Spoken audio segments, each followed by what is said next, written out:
Olá, meus amigos! 29ª edição do nosso Papo em Casa. É sábado, é 4 horas da tarde.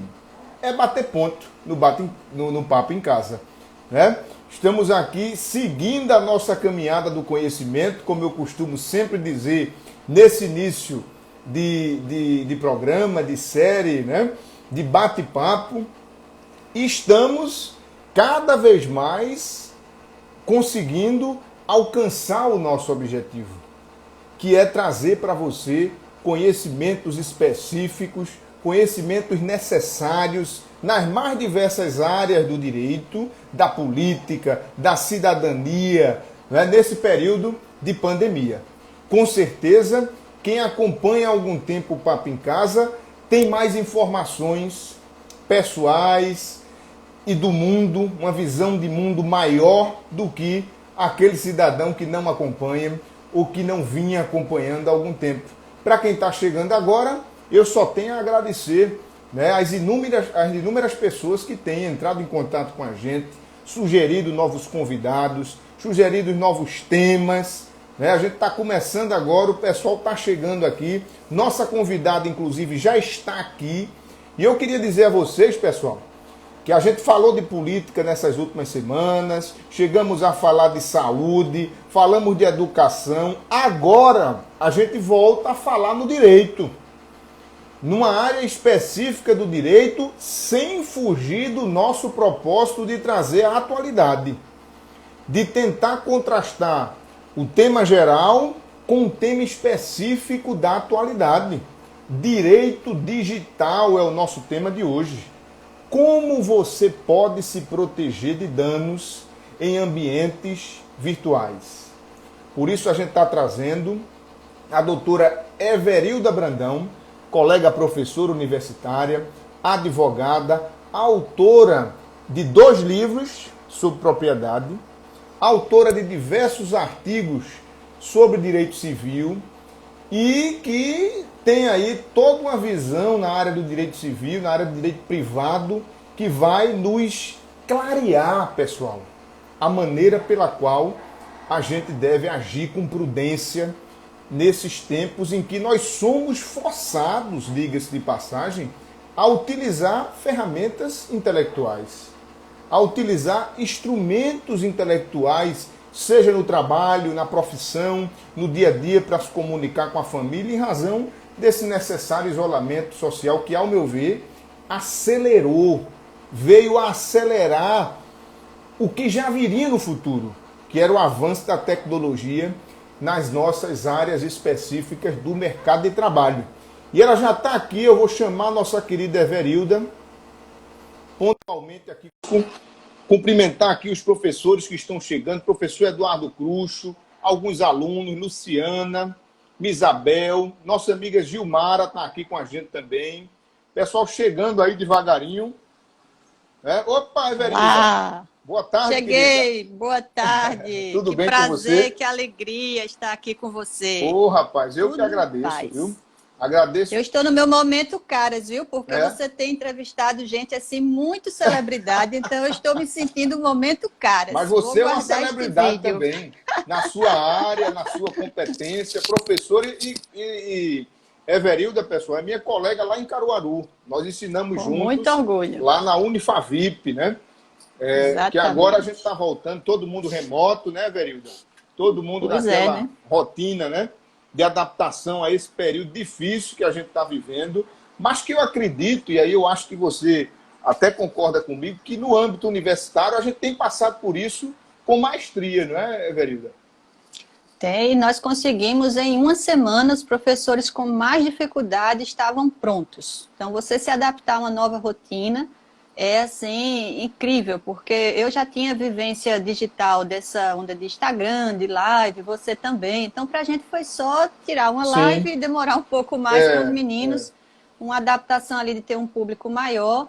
As câmeras, né? Porque aqui a gente só está vendo um ao outro, mas com os meninos fica aquele monte de telinha. Então, para a gente foi só uma continuidade do que já fazia. Mas para quem tinha muita timidez, para quem era muito travado, sofreu bastante, porque eu lembro quando eu comecei a atuar em vida digital, como foi difícil para mim, e olha que eu já era desenroladinha, Sim, mas a câmera inibe. é Então, verdade. os professores estão de parabéns, porque mantiveram a educação do país funcionando. Uma pena que a escola pública não seguiu o ensino privado. Você vê que a UFPE ainda não voltou às aulas remotas Verdade, efetivamente, verdade. né? E o ensino particular, sem maiores problemas, no instante voltou. Então, os professores estão de De parabéns, nós parabéns, é todos. verdade. Principalmente, Everildo, aqueles colegas que já ensinam há muitos anos, que não tinham Uhum, familiaridade com a exatamente. internet em si, né? E que tiveram que se Uhum. reinventar, correr atrás. E o tema que a gente vai tratar hoje, queria até lhe agradecer pelo tempo que você desprendeu num sábado para estar aqui com a gente, né? É uma É um, alegria. Até botei maquiagem, fiquei bonita tô para esse vendo, momento tão especial. bonita como sempre, bonita e gente boa, a Obrigada. professora Everilda. Olha, veja só, o tema que a gente vai tratar no direito passa por isso também, né? Por esse impacto que a gente está vivendo em todas as escalas de profissão. Eu costumo dizer que é o mercado de trabalho do todo que está passando por isso, né?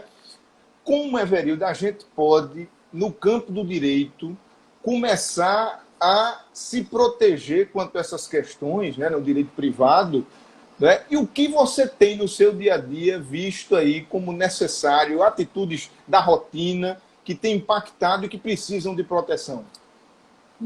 Eu começaria, Felipe, já que nós temos, acho que seu público é bem diversificado, não é só do direito, como é que as pessoas estão imersos numa vida Isso. digital e numa rotina digital? Em menos de 30 dias, todo mundo passou a viver uma experiência digital profunda que nós não teríamos em tempos normais. O Yuval Harari, que é aquele autor maravilhoso do Sapiens e do Homo Deus, Sim, muito deu bom. uma, deu uma entrevista dizendo que o que nós experienciaríamos em 10 anos, nós tivemos em 60 dias. Por exemplo, a educação é um dos setores mais atingidos com a era digital, porque tudo que o MEC segurava, porque não tinha aderência ou não tinha uma boa aceitação social, como é a aula virtual, de repente só tinha isso. E a gente teve que se adaptar. Então, o homeschooling voltou a ser o tema da vez, junto com a aula remota. Então, você tem aí uma vida que explodiu no digital. A gente tinha que ficar em casa. Você imagine o que seria, o que foi, as pessoas terem que praticar isolamento social na gripe espanhola. Porque com a internet a gente segura bem. Verdade. Tem um planeta para você se distrair. E aí a minha provocação, a minha reflexão é: você que está vendo a gente aqui, já percebeu o quanto você está imerso numa vida digital, mais do que você vivenciou há muito tempo? Porque eu sempre dizia que todo mundo já estava nessa vida digital sem perceber. Nós temos amigos que dizem assim: eu tenho aversão à coisa digital, eu não gosto desse negócio de celular. Para mim, tudo, eu vou pagar a conta na lotérica. A dieta, tu passa o WhatsApp? Passo. Então você está na era digital. Não existe. Se você tem um contato mínimo, se na sua rotina você tem alguma coisa que você pratica e precisa da tecnologia com a internet, você está na era digital. O que não quer dizer que nós não vamos ter gradações. Tem gente que é hacker de celular. Pergunta aí quem tem filho de 6 anos, resolve qualquer problema. É, Quando eu tenho algum problema aqui na internet, eu digo que se o problema for grave, chamo um menino de 10 que anos. Se ele for muito desenrola. grave, É verdade. chamo de 6, porque o muito, muito grave tem que ser o de 6, que ele já está desenrolado. Então, você tem a forma de se locomover, passa por um aplicativo. Ninguém mais hoje pede táxi no Disque É Táxi. verdade. Se pedir, esconde, não diz que é verdade. É. Você pede comida pelo aplicativo, você namora pelo aplicativo, você faz compras no aplicativo. E com essa pandemia, muita gente optou pelas compras no delivery do Uhum, supermercado, uhum. inclusive. Então, a nossa vida passa pelo digital o tempo inteiro, até sem perceber. Porque mesmo você não gostando do celular, mas seu netinho usa para você, o seu filho faz lá a conexão para você, e de repente você está imerso pelo ambiente em que você está, mesmo que você não queira. E qual é a minha preocupação? A quantidade de dados que nós É isso, entregamos é. nessas relações. que é o mote da nossa conversa de hoje. Você já percebeu o quanto você entrega de dados na farmácia? Já percebeu que toda vez que você vai lá, a mocinha diz assim, o senhor quer esse remédio? Muito bom, se o senhor acessar o seu cadastro, o senhor me dá aqui o seu CPF e nós vamos lhe dar 20% de desconto. É muito atrativo 20% de desconto, ainda mais para quem tem medicação continuada, para quem tem um remédio mais caro. E aí os perigos de entregar os seus dados na farmácia é que as seguradoras de saúde e de seguro de vida é que estão usando esses dados. Porque, pasme, Felipe, o seu seguro de vida tem a ver com o que você compra na farmácia. Você sabia disso? É verdade. Né? Toda a rede então, dele, né, de procura, de pesquisa, né? Porque eles têm ali capitaneado que tipo de remédio você toma. Imagine, você tem 40 anos e já está tomando remédio para o coração, seu seguro de vida tem que ser mais caro. Você tem um remédio continuado, um remédio neurológico, seu seguro de vida vai ser mais caro. Então, o atrativo do preço faz com que você entregue a sua vida e as suas preferências dentro do mundo digital. E não é só na farmácia, em todo canto as pessoas estão pedindo seu CPF e as perguntas mais esdrúxulas possíveis, porque você chega numa loja e a moça quer saber a sua vida inteira, até o time que você torce. Para que diabos ela quer essa informação toda se eu estou pagando à vista no cartão de crédito? Então, a gente não tem ideia de como estamos entregando dados e esses dados hoje são patrimônio, as pessoas estão vendendo os nossos dados. E hoje, quando se diz que os dados são o novo petróleo, é verdade. Uma carteira de e-mails, uma lista de e-mails, de 1 milhão de e-mails, tem um alto valor no mercado, especialmente dentro daquela categoria que lhe interessa para publicidade, para oferta de produtos e por aí vai. Então, esse é só o começo da história. É só o começo da história, é verdade. No mínimo passeio na farmácia, você já é, na verdade, colocado na parede para ter em troca algo atrativo que é o desconto. Né? E esse CPF, a partir do momento que entra lá nos dados dele, qual é a real vantagem que eles têm de maneira comercial aí, Everilda? Você imagine, Felipe, que essa compra de uma lista de e-mails tem uma contabilidade em dólar, tem uma outra contabilidade em euros. Você tem uma lista de 100 mil, de 500 mil e de 1 milhão de usuários. Você tem preços diferentes no mercado e eles são captados por dados. Então, você imagina, eu vou comprar 500 mil de e-mails e vou te pagar ali $1,75 por e-mail. Isso é muito vantajoso. Eu postei ontem lá no meu perfil no Instagram que uma empresa foi punida, acho que na Holanda, por ter vendido os dados dos clientes. E olha a justificativa da empresa. Nós estávamos passando por dificuldades, nós precisávamos de receita. E aí a gente vendeu, sim, mas vendeu dados sensíveis. Pois é. E dados sensíveis, que a nova linguagem trazida pela LGPD, são aqueles dados que são aparentemente inofensivos, o time que você torce, sua opção sexual, se você é afiliado a um sindicato, que religião você tem. Sim. Isso tudo canalizado para o mercado do crédito, do seguro de vida, para produtos que sejam mais discriminatórios. Então, esses dados são perigosíssimos quando manipulados. Então, os dados de saúde, imagine os dados que uma clínica não tem, de fertilização in vitro, os laboratórios que fazem exame de AIDS, imagine eles soltar a lista de todo mundo que deu positivo, como a gente teve um escândalo internacional aí de um laboratório que foi hackeado e levou-se todos os dados de quem tinha HIV. Olha que complicação. São justamente os dados que os robôs e os algoritmos farejam, né? Para buscar ali as informações para o mercado, para jogar para a preferência até de roupa, de utensílios domésticos, né? E tudo mais. Você sabia, Felipe, que para saber quem você é, eu só preciso de 170 cliques do que você faz na internet. Então, o que você anda clicando lá como curtir, deu like. 170 likes é o que um robô precisa para saber quem é você. Quem é você? Se você é conservador, se você é revolucionário, se você é de esquerda, se você é religioso, se você é xiita, se você é do Islã.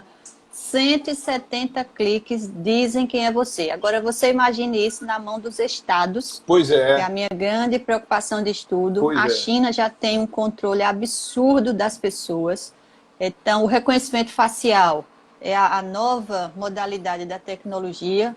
E você saber, pela leitura, né, óptica Isso. do seu rosto, exatamente quem é você, onde você está, a sua ficha da polícia, o que é que você está fazendo. É, é, E o Estado controlar isso. Onde é que você está? Por onde você anda? Quem é você? Isso é perigosíssimo é. para regimes ditatoriais. E nós vemos no Brasil um momento tão frágil que a gente não sabe que caminhos aí vamos tomar. Você imagine alguém que queira implantar uma ditadura, ele tem o perfil de todo mundo. Pois Você é. imagina no tempo da Mas é ditadura o lá em que dizem, 64. é o que dizem que fazem na China, né? Pelo menos é o tema do momento Exatamente. lá pela Ásia, no regime chinês, né? Em que há um monitoramento, inclusive de robôs, de algoritmos, em que se descobre tudo, todo o perfil e se tem como controlar, na verdade, politicamente, o comportamento dessas pessoas, né? E aí Você já viu lá o que eles estão fazendo de nota social? Não, não. Eles implantaram isso. Existia um episódio do Black Mirror e todo mundo disse, como os Simpsons, né? Fica Ah, prevendo o eu vi o Black, futuro. vi. É o primeiro Pronto. episódio, se eu não me engano, isso, né? Quer dizer, então a China implantou como lei, pelo reconhecimento facial, se você for pego jogando lixo no chão, você vai ter uma penalidade social. O que é isso? Você não vai ter acesso a certos serviços públicos. Então, por exemplo, jogou papel no chão, você passa 3 meses sem poder andar no metrô, porque você é um mau menino. Se você desrespeitou alguém na rua e a câmera filmou, reconhecimento facial, tudo isso vai para um cadastro único do governo e você recebe a penalidade como uma multa de trânsito. Rapaz, Você olha. não pode comprar o bilhete do metrô porque você foi um mau menino. Você tem 3 meses aqui sem andar no metrô, sem receber nenhum serviço social, sem poder entrar em parques, por exemplo. Então, Olha as aí. pessoas passam a ter uma conduta controlada pelo Estado. Isso é bom pelo coletivo, mas é péssimo pelo controle individual. É verdade. Olha, a professora Vera Cabral entrou aí agora, está junto com o professor Eduardo Cruz. Nós estamos aqui Olha aí. começando, Beijos para os nossos amigos. o pessoal chegando, mas já tem um pessoal seleto aí, viu? Professora Vera Plateia Cabral qualificada. e Eduardo Cruz, o grande professor aí na área. Matheus chegou agora também. Mas, Everilda, vê só, então existe uma linha tênue aí entre prós e contras, né? São inquestionáveis os benefícios de tudo isso que a gente está vivendo, né? De todo esse avanço tecnológico, tanto é que muitos chamam de revolução tecnológica, né? Que a gente estaria passando por uma revolução silenciosa e, ao mesmo tempo, gritante em razão do curto tempo que a gente está vivendo ela e a aceleração. E a pandemia veio, como você deu um exemplo aí, para em 3 meses acelerar o que a gente iria ter, talvez em 5, em 10 anos. Né? Essa questão que a gente está vivendo na universidade mesmo, de ter aula remota e, por vezes, a aula EAD, o VEAD, isso viria, a gente sabia que iria chegar. Mas a pandemia acelerou de um jeito que é um caminho sem volta, não é verdade? Olha, que me espantou mais do que a educação, a telemedicina, porque essa com certeza não entraria no nível que está com menos de 10 anos. E nós não tivemos opção. Então, eu vi alguém experienciando isso de fazer a consulta por telemedicina e é muito interessante. Eu já tinha visto uma experiência alguns anos atrás, para outros países, o estado do norte, no Brasil. Sim. Lugares como a Amazônia, o Acre, que não tem médico, era antes do médico lá dos cubanos irem. Então, aquele pessoal, veja, uma comunidade que está a 3 horas de barco, não tem médico. Então, se fez um projeto há bons anos atrás, em que o conjunto de médicos se associou por um aplicativo e o médico único da cidade, lá no Acre, recebia aquele caso mais difícil, que ele não sabia interpretar, e aí ele ligava a TV lá no consultório dele e aparecia um médico dentro da especialidade que ele pediu para sugerir a ele um caminho de tratamento. Então, com isso, ele daria àquela população um tratamento especializado com alguém do Brasil disponível naquele Olha negócio. só, Isso é rapaz. telemedicina. E olha que maravilha, não é? Agora a gente tinha medo disso, porque eu mesmo tenho medo de um médico que não olha para mim, que Pois não me é, examina pois de é, cima a baixo. pois é, Mas pois em é. tempo de Covid você não tem opção. É melhor isso do que nada. Então você resolve ali 70% dos problemas com a boa resolução de câmera, com a internet boa, você consegue fazer muita coisa. E quer ver uma coisa muito surpreendente na medicina? A robótica. Eu vi uma pessoa próxima fazer uma cirurgia de um câncer e o médico estava em Recife e mandou o paciente para São Paulo. Hum. Aí, ele disse, aí o paciente dizia, não, doutor, eu quero que o senhor me opere. Já era um senhor assim, de mais de quase 70 anos, um médico que ele confiava de muito tempo. Aí o médico disse a ele assim, meu filho, deixa eu lhe explicar uma coisa. Quem vai fazer sua cirurgia é um robô. Então você imagina o seguinte: a minha mão, aos 70 anos, ela não tem o vigor de um menino de 30 que jogou videogame desde os 2. Então, por incrível que pareça, Felipe, os meninos que jogam videogame desde cedo, eles têm uma aptidão gigantesca para a Eu medicina, imagino. para o tratamento de doenças com robôs. Então você vê que o que a gente brigava, né? Menino, sai desse Sai aparelho, daí. para de jogar esse negócio. Deixa o menino treinar. Diz que essa agilidade aqui do dedinho faz com que ele mexa com uma precisão no robô que aquele senhor de 70 anos não conseguiria. Aí ele disse uma coisa interessante. Ele disse, olha, se eu precisar diagnosticar apalpando o paciente, sem ver o exame, numa situação de muita emergência, eu acho o câncer primeiro do que ele. Olha Porque aí. ele não tem essa capacidade daquela medicina mais antiga. Mas se precisar do robô, ele ganha de mim. Então você veja os talentos, É né, se verdade. adaptando a uma nova era e um profissional que reconhece quando é que ele está um passo atrás ou está um passo à frente. E tudo isso passando por essa era tecnológica e digital. Então, você pode dizer, não quero nada de tecnologia, vai ser operado por um robô. Pois Quem é, diria pois isso, é. né? É um caminho sem volta, como eu falei aqui, Sem volta. né? E como é que a legislação hoje, privada, ela está posta para a gente? Existe um preparo de acompanhamento do direito no que tange a essa evolução ou é algo que vai vir com o tempo necessário aí? Felipe, nós temos leis importantes. Nós temos o Marco Civil da Internet. Nós temos a lei do cadastro positivo, que são leis que já anunciavam um trato com essa vida de captação de dados, com informações tecnológicas, mas o ápice mesmo vem com a Lei Geral de Proteção de Dados, que a LGPD. gente está aí nessa agonia se vai entrar ou não em vigor agora em agosto, Era para porque entrar já teve. agora, né? Pois é, acho que é dia 19, alguma coisa assim, 16 por aí. Mas essa guerra, porque já teve 3 leis para frente tentando aumentar o tempo de vigência dessa lei, uma vacatio legis esticada. E por que que as pessoas não querem que a LGPD entre em vigor? Porque ela vai controlar a captação de dados. Ela vai modificar a vida de todo mundo que comercializa alguma coisa na internet. Então, um simples Instagram, você não vai poder captar os dados das pessoas com a tranquilidade que fazemos hoje, porque a lei vem para monitorar, inclusive com essa autoridade pública que está prevista na lei, uma autoridade para fiscalizar essa É captação uma de dados. agência, né? Uma espécie de agência reguladora, né? Que vai existir, né? É bem parecido, mas ela não tem a natureza de agência reguladora. É um cargo mesmo de autoridade nacional. A lei copia o modelo da União Europeia. 2 anos depois que a União Europeia fez a lei de proteção de dados, a gente foi lá e copiou bem. A lei vem com uma perspectiva muito boa, mas nada adianta ter uma ótima lei, um ótimo Pois é. fiscal, se você entrega os dados. Então, a lei vai dizer o seguinte, olha, você tem que avisar o seu cliente digital lá na plataforma que você vai colher o dado dele. Se ele disser que sim, tudo bem, você pode coletar.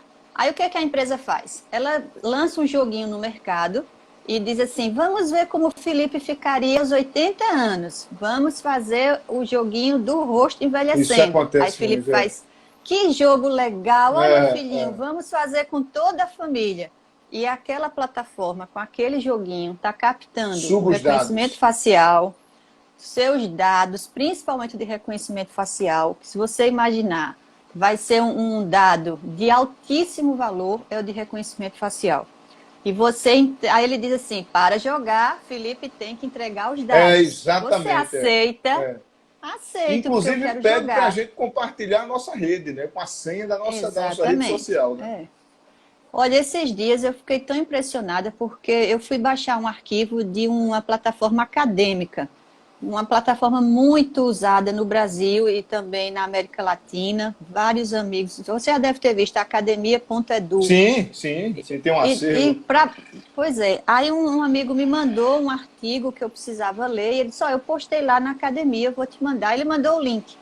Quando eu fui baixar o link, perguntou se eu aceitava o compartilhamento de dados. Eles queriam a minha lista de contatos. E para que aqui um aplicativo, uma plataforma, quer os meus contatos do meu celular?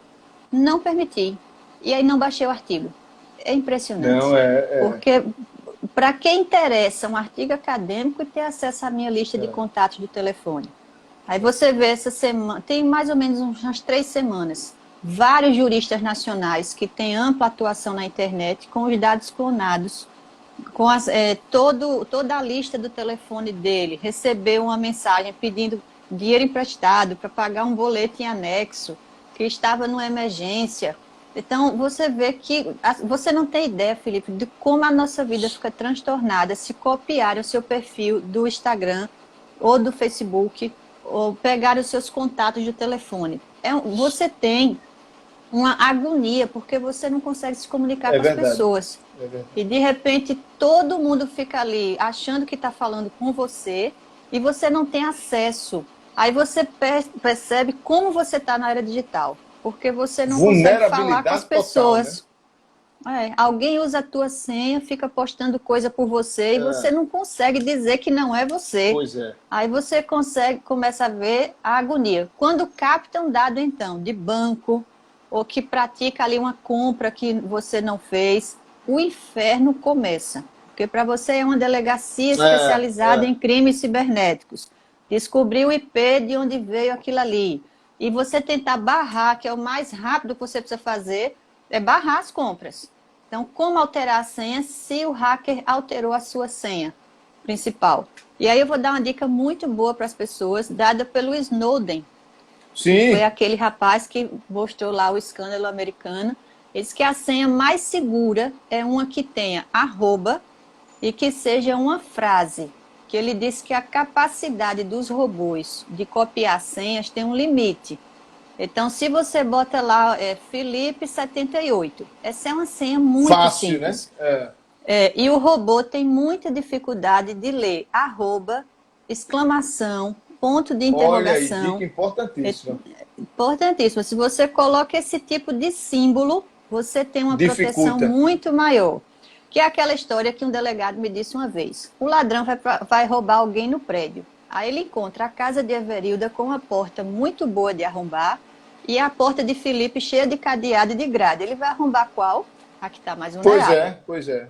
Então, a senha é a proteção da sua porta. Então, por que já tem sites, por exemplo, Casas Bahia, Magazine Luiza, já pede que a sua senha tenha letra maiúscula e minúscula e símbolo, porque as 3 coisas juntas é uma barreira maior para os robôs.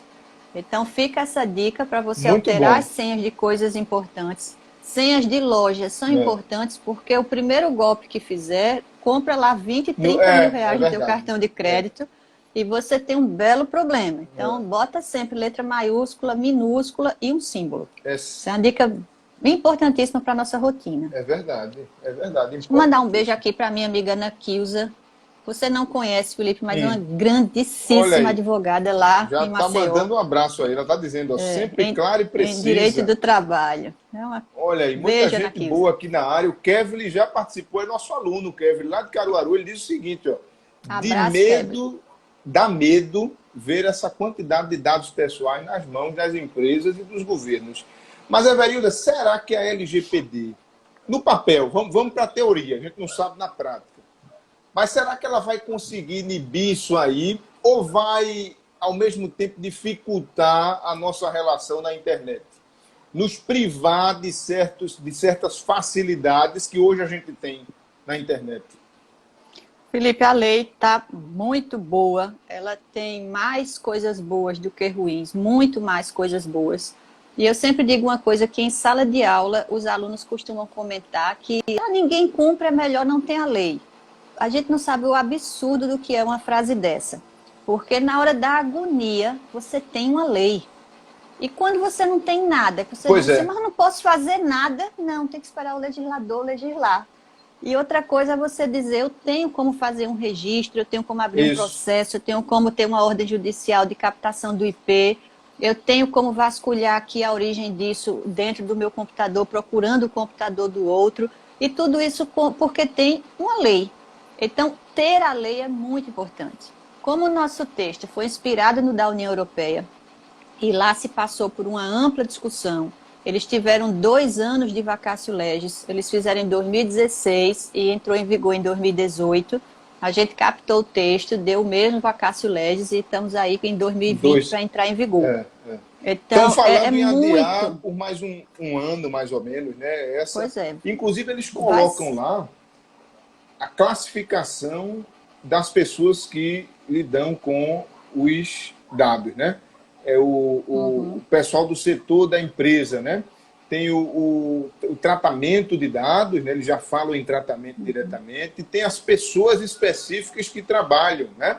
Não sei se é tratador, eles têm umas nomenclaturas certas que já vem na lei, não é isso, Everilda? Tem, é o operador de tráfego. Isso. Porque, veja, o dado, a gente compara com uma faca.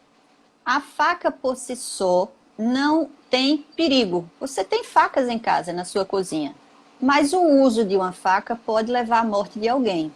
Então, aquilo que por si só não é perigoso, pode ter uma utilização perigosa. Então, o dado por si só, ele não tem perigo. O problema é o tratamento. A forma de manejar os dados, né? Para você ter uma ideia, eu vou contar uma historinha boa aqui para você, que história a gente sempre se inspira nelas e fica até mais didático. O senhor John, nos Estados Unidos, ele era um empresário, morava num bairro mais popular nos Estados Unidos, e ele tinha um limite no cartão de crédito de $10.000. E um dia ele foi fazer uma compra e não passou, não aprovou. E ele entrou em contato lá com a operadora e disse, senhor John, é porque o seu limite foi reduzido para $2.000. Mas por quê? Eu não pedi, eu não atrasei fatura, eu sempre pago em dia, compro bem, por que vocês reduziram? Porque o algoritmo percebeu que o senhor mora num bairro pobre. Então, as pessoas que moram nesse bairro aí não podem ter uma conta de $10.000 porque não vão pagar, eles não têm renda para isso.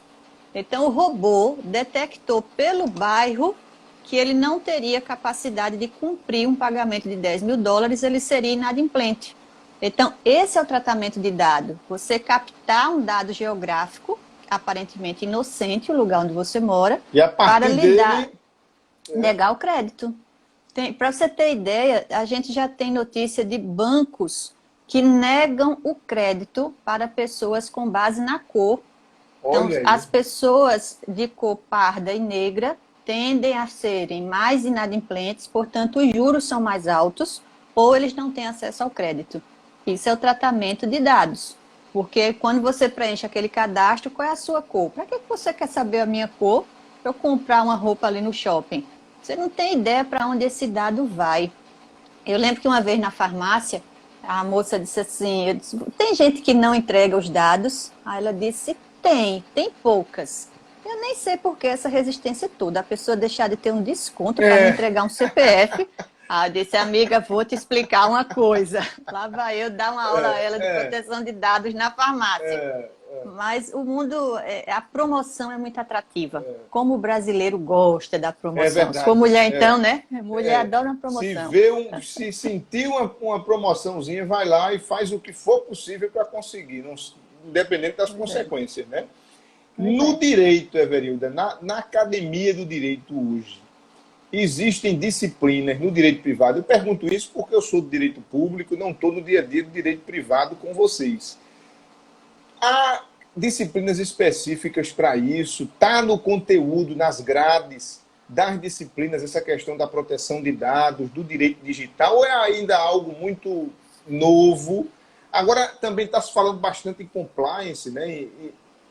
Na proteção da ética e etc e tal, não é isso? O compliance seria um outro tema que a gente teria que ter outra live para falar só disso. Mas em relação à tua primeira pergunta, que é da faculdade, existe uma disciplina chamada Direito Digital, mas que as graduações não incorporaram. Então, normalmente você tem uma eletiva online, dependendo da faculdade, nem todas têm. Agora, cursos de pós-graduação, eu só vi um até hoje sobre direito digital. Agora, eu particularmente, nas minhas aulas, eu passo os institutos do Código Civil já na era digital. Até o meu canal no YouTube e no Instagram específico para fazer essa transição de linguagem. Porque o Código Civil, imagine, foi feito o primeiro texto em 1804 na cabecinha de Napoleão Bonaparte. Aí o Brasil copiou em 1916. Imagine o que é que tinha de internet. Em 2002 a gente nem sonhava de ter essa tecnologia toda. Aí eu vou lá e dou aula de reais. Eu adoro dar aula de reais. E aí o Código Civil está lá falando sobre invasão de terra, cerca de fazenda. Onde é que alguém hoje está mais falando em cerca de fazenda? Não é a nossa rotina. Então, eu tento transportar para os meus alunos o Código Civil em todos os livros, contratos, reais, família, para a era digital. Então, por exemplo, a assinatura, que é uma coisa bem da nossa rotina. Você lembra, Felipe, a última vez que você assinou mesmo alguma coisa? Você pegou uma caneta e assinou. Hoje em dia é tudo online. A nossa caneta digital hoje é o certificado digital. Nós temos a grande novidade da resolução número 100 do CNJ, que transformou todo brasileiro hoje, isso é uma notícia importante, tem direito a um certificado digital gratuito que você pede no cartório. Para que isso? Para que você assine documentos online com a presença do tabelião online, atestando de forma virtual a manifestação de vontade. Então, você não precisa hoje sair de casa para fazer uma escritura pública. Você faz um divórcio de casa. Eu vi um tabelião dizer essa semana que fez um divórcio. O rapaz venezuelano, morando na China, a moça brasileira, morando em outro país que eu não lembro agora, e ele de Recife fez o divórcio dos dois. Olha aí. Tudo assinado de forma eletrônica. Então, a gente não tem... Existe um fenômeno que eu gosto muito da palavra, que é o da despapelização dos atos. Nós não vamos mais usar papel. Acabou. Você quer ver a última coisa que a gente vai deixar de ser em papel? É o dinheiro. Já a gente está com essa novidade aí da nota de R$200. Todos os países estão caminhando para moedas eletrônicas. O que não quer dizer Bitcoin. Bitcoin é outra coisa. Não confundam, é verdade. É você transformar aquele seu dinheiro de papel em um cartão, por exemplo, ou um aplicativo do seu celular, de você não ter mais aquela representação de papel. Então, isso é muito inovador. Eu mesmo ficaria louca se eu não pudesse pegar alguma nota. Mas eu não sei você, mas eu não lembro a última vez que eu fui ao banco. Eu não gosto, eu evito o máximo. Tudo eletrônico. Também, não usar, eu evito o máximo usar a cédula. Eu sempre procuro usar mais o débito. Mas eu vou te dizer, quando é que isso assusta? Eu percebi isso no dia que um pneu furou do carro na estrada. Eu não tinha R$10 para pagar o mecânico. Não tinha, porque não se anda mais com dinheiro. Tudo é débito automático. Depois que o débito automático aconteceu, você não precisa mais andar com dinheiro. Só que tem pequenos serviços que você ainda precisa de algum dinheiro, né? E no Brasil, principalmente, né? A desigualdade, as realidades distintas exigem isso. Às vezes você quer dar um dinheiro no semáforo, você não tem R$2 para dar ao rapaz que está lá pedindo dinheiro no semáforo. Agora, você vai na Europa, em alguns países com nível de igualdade melhor, você vê que pouco usam o dinheiro, né? Todo mundo aceita A Suécia eliminou o papel. Pois é. Não existe mais. Eles mantiveram por 5 anos, mais ou menos, e depois cravaram em 2 anos a emissão de papel em respeito aos idosos, que gostavam de pegar no papel. Mas o país não tinha mais moeda em papel. Tudo por meio eletrônico. Eles têm um dinheiro eletrônico, que seria a moeda eletrônica, não necessariamente a criptomoeda, que é outra coisa. Que não podemos confundir. Olha, inclusive, outro colega nosso aqui, Helder Fábio, entrou aqui, lá direto de Gravatá. Abraço, Helder. Está na área aí. Está morrendo de frio. Aqui. Deve estar com frio aí, mês de agosto, não, Everilda? Exatamente. Aquele friozinho bom de Gravatá. Um abraço aí para você, viu, Helder? Prazer grande ter aqui conosco. Abraço, Helder. Everilda, voltando à questão da LGPD, qual é a especulação aí de adiamento? Você está sabendo como é que está essa especulação vinda de Brasília ou será que a gente vai ter mesmo a vigência a partir de agora? Nós temos 3 teorias, para você ter ideia. Olha aí. Existem 3 formas de contar a lei, porque o próprio REGET tem o tempo dela, depois veio outra lei que adiou, mas veio o RJET, que é esse regulamento jurídico emergencial para as relações privadas, que fez outra contagem.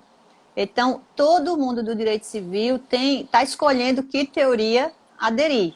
No final, vai ser o judiciário que vai dizer de onde começa, porque nós já temos hoje condições de fazer 3 contas diferentes. Meu Deus do céu. Um entrando agora em agosto, um entrando em janeiro e a outra em agosto do ano que vem. Então, a seguir cenas do próximo capítulo que o judiciário vai dizer aí qual é a vigência dessa lei. Espero que deixem para agosto do ano que vem, né? Porque em meio a essa pandemia, é melhor a gente. O que é que você acha? Não, Felipe, eu quero que entre agora. Justamente por causa da pandemia, a captação de dados no mundo virtual é absurda. A gente está quase como um ratinho de laboratório. O tempo inteiro você está emitindo dados, o tempo inteiro. Então, é urgente que essa captação comece. Porque, Felipe, a coisa básica é uma empresa lhe comunicar que está captando seus dados. Em que isso vai matar uma empresa? O que está matando é a vontade de não informar você que vai captar seus dados, é não querer dizer para você onde é que vai usar esses dados, porque para fazer isso é um ajuste de algoritmo e não precisa parar a pandemia por causa disso. Então, a pressão do capitalismo está muito forte para que não haja controle nesse petróleo. Veja, é como se a gente tivesse lá em Serra Pelada, pegando aquele monte de ouro que está lá nas minas e sem ninguém para controlar. Então, eu não quero o controlador agora, eu quero continuar na festa que está. Então, todos os civilistas ligados ao direito digital estão ávidos para que esse negócio entre logo em vigor, porque, inclusive, os dados sensíveis estão elevados à categoria de direito fundamental. Isso é muito importante. Olha, isso é muito importante. Isso é muito importante. E é importante observar também como é que a lei que já está em vigência, por exemplo, na Europa, e que a nossa LGPD, como você bem disse, foi baseada nela, está sendo efetivada lá nesse período de pandemia. Né? Talvez de lá a gente tenha uma noção exata da proteção que está existindo e dos efeitos da lei nesse momento difícil agora, né? Pois é. Veja, essa postagem que eu fiz da empresa multada em 500 mil euros, se não me engano, porque vendeu os dados, já tem o suporte na lei da União Europeia. Então, veja que lá eles já estão aplicando e com ótimos resultados. Isso é importante. Porque se a empresa vendeu, a autoridade já pegou. Se não tivesse a lei, tinha vendido e ninguém tinha feito nada. Não tinha um instrumento de multa. Porque você imagina, você vendeu o troço lá por 100 mil dólares e de repente vem uma multa de 500 mil dólares. Meu Deus Ficou do céu. Desvantajoso. Para você parar de fazer essa gracinha. E os outros, como sempre, né? Atinge um e dá o exemplo para os outros. Então é isso que a gente espera para o Brasil. Um marco regulatório mais eficaz.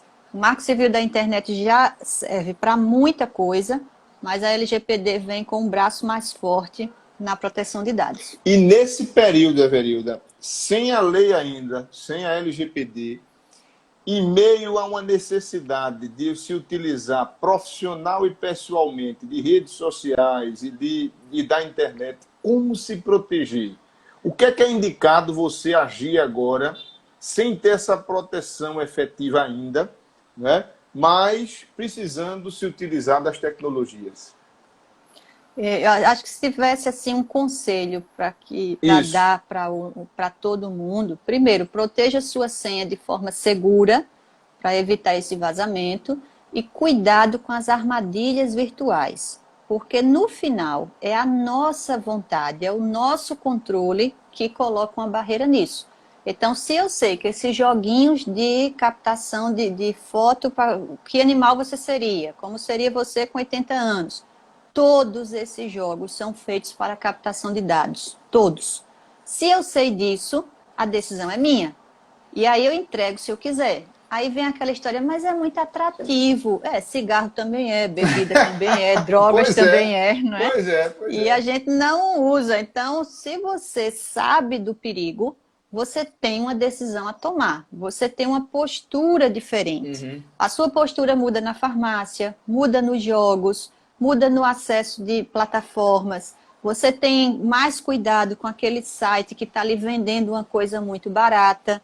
É impossível, Felipe, uma roupa custar $2 quando na loja ela custa 200. Tem alguma coisa errada. Então, o usuário da rede, se ele tiver um mínimo de clareza, ele tem uma postura diferente. Sim. E ele passa a ser menos vulnerável do que aquele que está nesse oba-oba da graça da internet. Então, você é a sua principal proteção. A sua postura é a sua principal proteção. E uma segunda dica, cuidado com o que você entrega na internet, nas redes sociais. Felipe, você não tem ideia de como a gente se expõe na rede social. Você hoje vai contratar um funcionário, aí tá lá o currículo dele lindo, letra fonte 12, tá na margem, o cara estudou não sei aonde, tirou o prêmio de não sei de quê. Aí diga para mim, onde é que você vê realmente quem ele é? Lá Na no internet. Facebook, no Você Facebook, no abre o Instagram. Facebook. Pois é. Você sabia que o consulado americano, para conceder o visto, tem um ícone lá que você tem que autorizar o acesso ao Facebook? Olha aí. Pois é, porque você se mostra ali. Às vezes você vai para entrevista de emprego todo arrumadinho, todo polido, as meninas de taillé, com aquele cabelo escovado na chapinha, todo mundo dando as respostas lindas.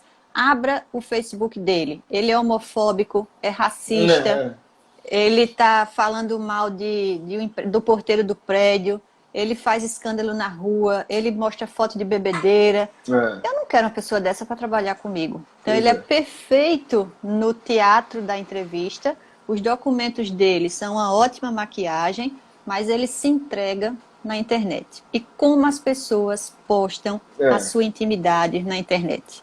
Eu fico gelada quando eu vejo as pessoas que o menino sai do parto já Já está filmado e na filmado, internet. uma exposição Porque grande. a exposição que você faz de dados de crianças é impressionante.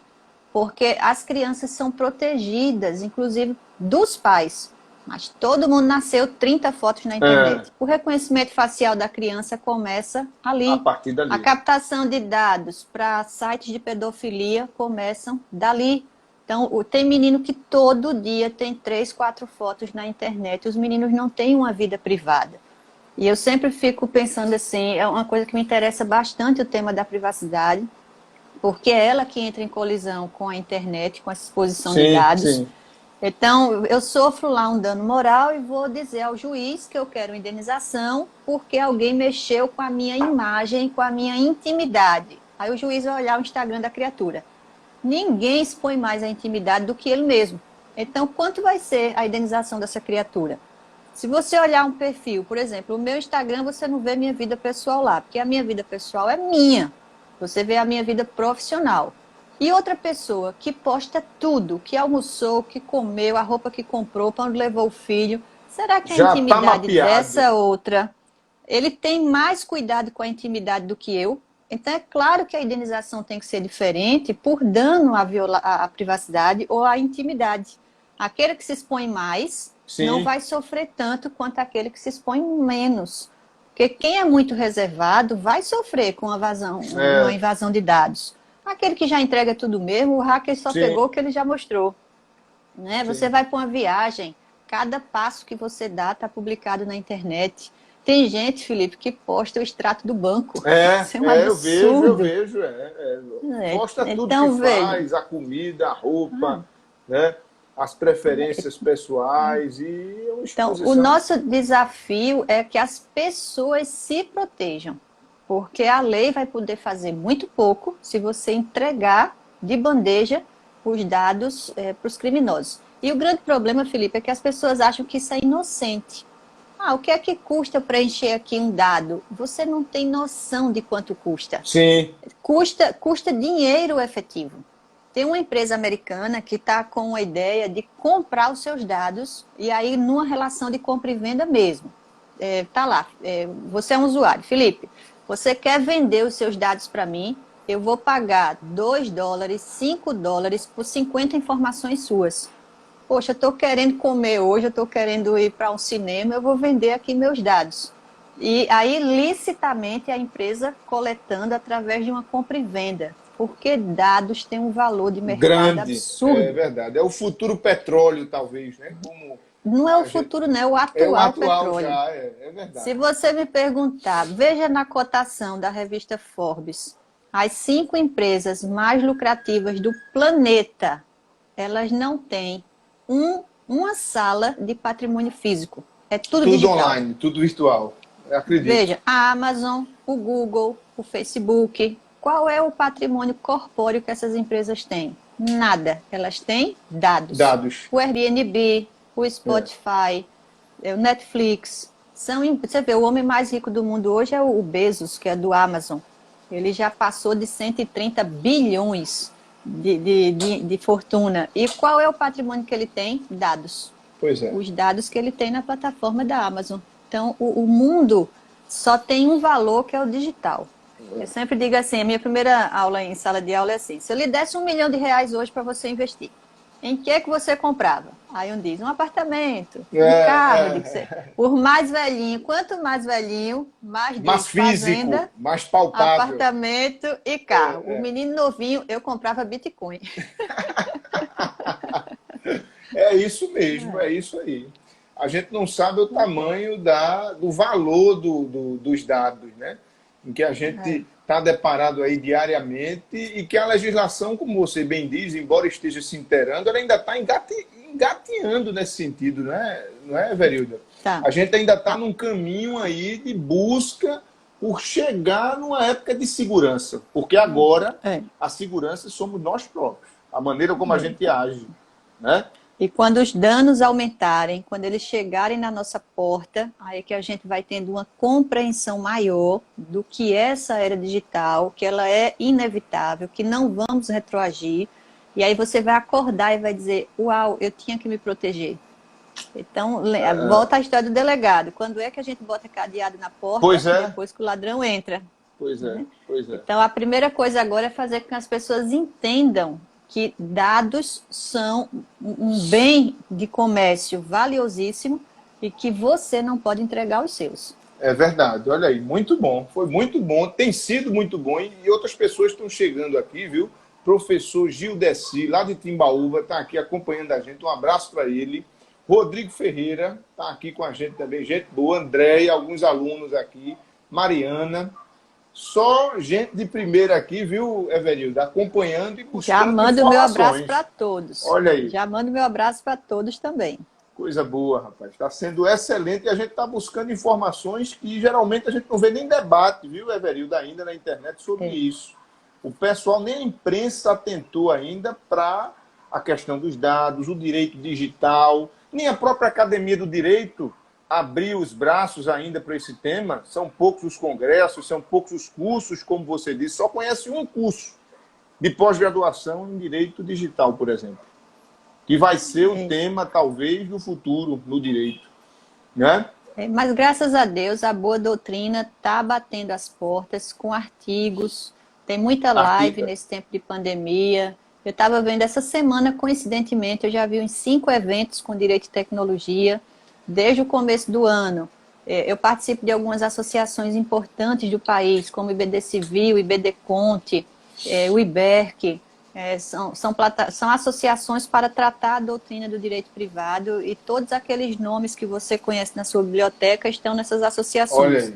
Então, eles já estão começando com as coletâneas. Nós temos pelo menos 5 ou 6 coletâneas sobre direito e tecnologia, inteligência artificial, que são material de ponta. Eu estou sempre lá compartilhando na internet, porque tem um pessoal muito bom produzindo material. Agora está indo com as coletâneas, com as teses de doutorado, com as dissertações de mestrado, e as coisas estão começando a A chegar no chegar, mercado. é Então, isso. o aluno de direito precisa se antenar, os professores de direito civil, graças a Deus, os bons professores, que são muitos, já estão fazendo essa transição de linguagem, já estão indicando os livros, passando textos que fazem essa migração de linguagem, porque o caminho, a responsabilidade é nossa, é o professor que vai ensinar as novas gerações que isso existe, que isso é importante, Muito bom. e que eles é que vão tratar disso, porque eles não vão encontrar um mercado que vai falar de invasão de cerca e Pois fazenda é. e esse tipo de coisa. Eles vão encontrar roubo de Bitcoin para o cliente, né? O cliente não vai chegar lá É dizendo que o vizinho alterou a cerca, mas que levou o Bitcoin dele. Então, verdade. como é que age? Mais Né? um fato que nos faz quebrar aquela ideia de que o direito está saturado, de que o mercado de direito já não suporta mais a mesma quantidade de profissionais que tem. Minha gente, o mundo de situações jurídicas que estão se abrindo com esse avanço da tecnologia não é brincadeira.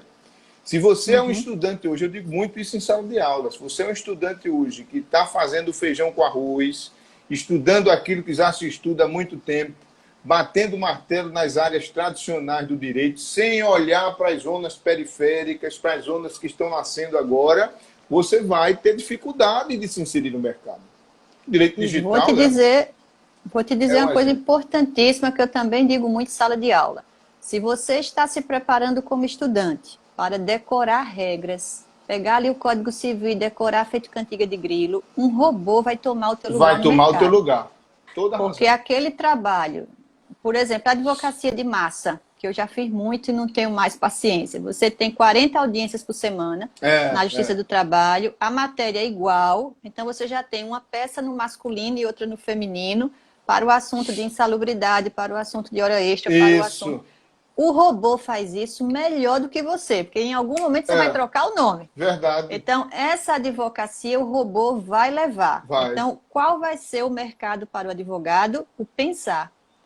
Porque, Felipe, você sabe tão bem quanto eu, quando a gente vai ficando mais velhinho e vai estudando mais, vai chegando temas mais complexos para você. Claro. Eu não lembro da data que eu resolvi um problema no direito que tivesse uma disciplina só.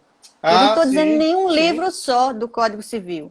Eu estou falando do civil empresarial, do digital, da lei de propriedade intelectual, Tudo. do consumidor, do tributário, Médico aquela agora, né? armação, Direito né? médico, que vai envolver patrimônio, que vai envolver E direito inúmeras de família? de Pega um família. divórcio complicado, com É, guarda de menino, com questões de gênero e é, mande o robô resolver. é. Não vai. Não vai. Então, a advocacia que vai ficar é uma advocacia do pensar. Sim, A advocacia repetitiva, o robô vai vai fazer. tomar. É verdade. Portanto, quem é você na faculdade de Direito? Quem é você já formado que está fazendo esse trabalho repetitivo? Qual é a decisão que você vai tomar para a sua vida profissional? O robô já está aí. O Watson faz uma petição melhor Melhor do que do que qualquer. muitos advogados. Então, você vai perder para o robô em trabalho repetitivo. Mas o pensar, ele não chega nem aos nossos pés ainda. Excelente, Everildo. Eu acho que foi a gente abriu aqui um leque de oportunidades, abriu um leque de situações em cima do direito digital, que abriu os olhos aqui, tanto de quem é estudante de direito, como daquele cidadão que está aqui de passagem e buscando informações. A gente só tem pouco mais de um minuto aqui para o Instagram, ele limita a gente, né? Ele corta Vamos de uma dar vez tchau. só. E queria lhe agradecer, querida, pela sua disponibilidade, que desde o começo aceitou em estar aqui com a gente, em conversar num sábado de tarde. Mostra aí que você é uma boa pessoa e que quer compartilhar com a gente conhecimento que você já tem um bocado. Um abraço grande, Mas viu, amiga? Obrigado. quando o convite é bom, quando a pessoa é do bem, a gente nem pergunta o que é. Já aceitei, quero fazer um convite, já aceitei. Então, eu que agradeço pelo convite, você sempre escolhe muito bem os seus convidados, então eu que fico honrada de ter participado da sua seleta lista. Então, deixo meu abraço para você, para todo mundo que está aqui, que tenham todos uma ótima semana, um bom fim de semana, uma ótima semana, e a gente se vê aí em qualquer oportunidade. E Um esse abraço papo, grande. pessoal, vai estar lá no YouTube, tá? Estou passando essa semana. Obrigado a todos. Um abraço grande, Everilda. Felicidades. Tchau, tchau. Tudo de bom, pessoal. Tchau. Obrigado. Até terça. Tchau, tchau.